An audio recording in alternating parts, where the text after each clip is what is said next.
and welcome to ABC News. Today, we'll be interviewing a man who served in World War I. Make him feel welcome.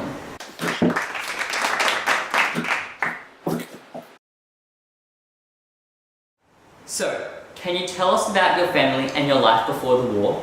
I had a mum, Catherine, and a father, William, and I had 6 other brothers and sisters. My dad was a banker and was a real estate businessman in Canada until 1903, and later he became a clerk for Canada Pacific Rails. The family returned to Sydney in 1907. I was educated at Vancouver, Canada at St. Andrew's Cathedral Choir School. I was an apprentice at the Colonial Sugar Refining Company in Sydney. What led you to joining the war? I did 3 years of senior cadets.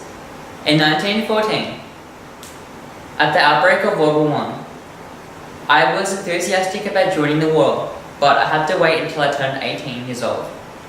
In 1915, I enlisted immediately and was sent for basic training in Egypt.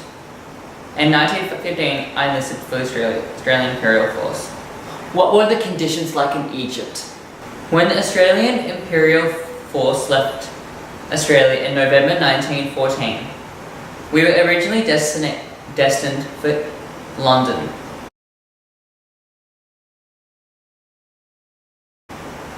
But with overcrowding and shortages of equipment, it was decided that we would spend the winter in Egypt.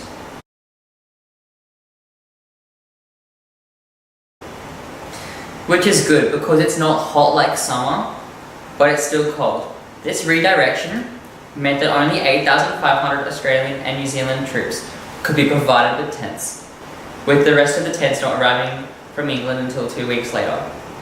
Oh wow, I never knew that. What did you do in the war? I embarked with the 4th Signal Troop, the 2nd Divisional Signal Company, on the 31st of May as a sapper, and served on Gallipoli and as a dispatch rider in Egypt.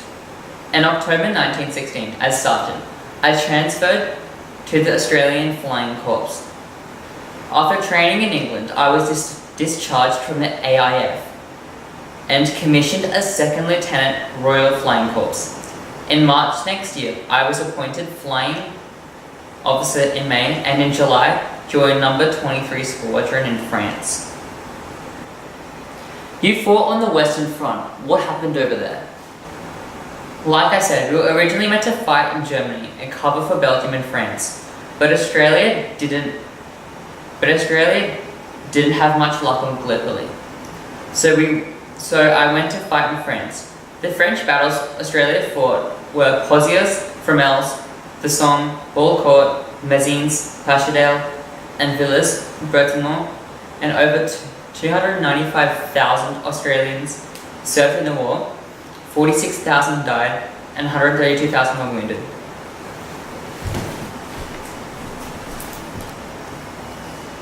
Did you get any awards or public recognition from the war? I was awarded the Military Cross for having shot down 4 German aircraft in my first month, and for conspicuous gallantry and devotion to duty. And I did valuable work such as attacking ground units and hostile balloons. After promotion to lieutenant in 1932, I received knighthood. Did you write to your family? If so, what did you write? I wrote to my family before I was transferred to the Flying Corps. I wrote,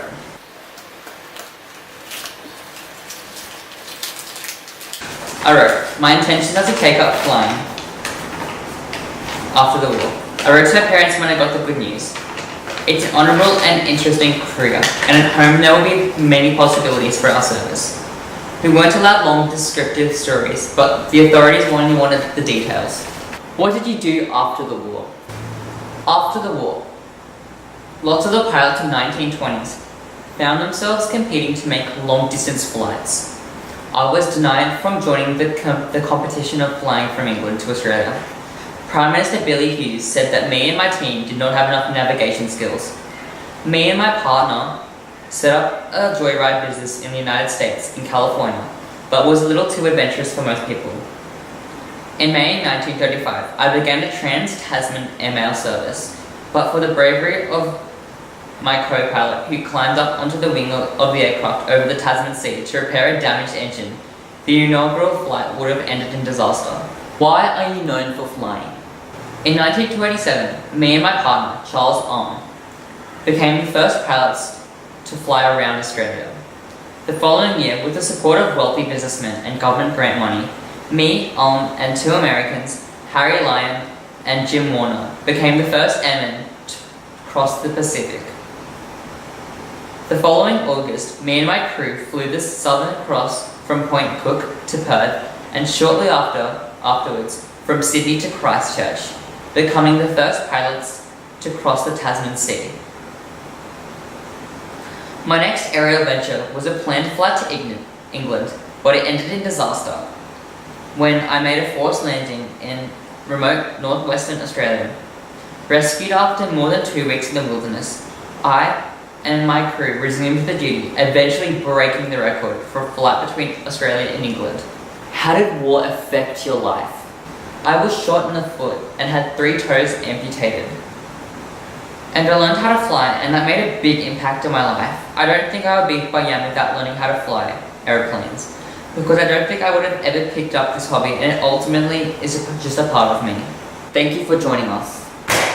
Thank you for having me.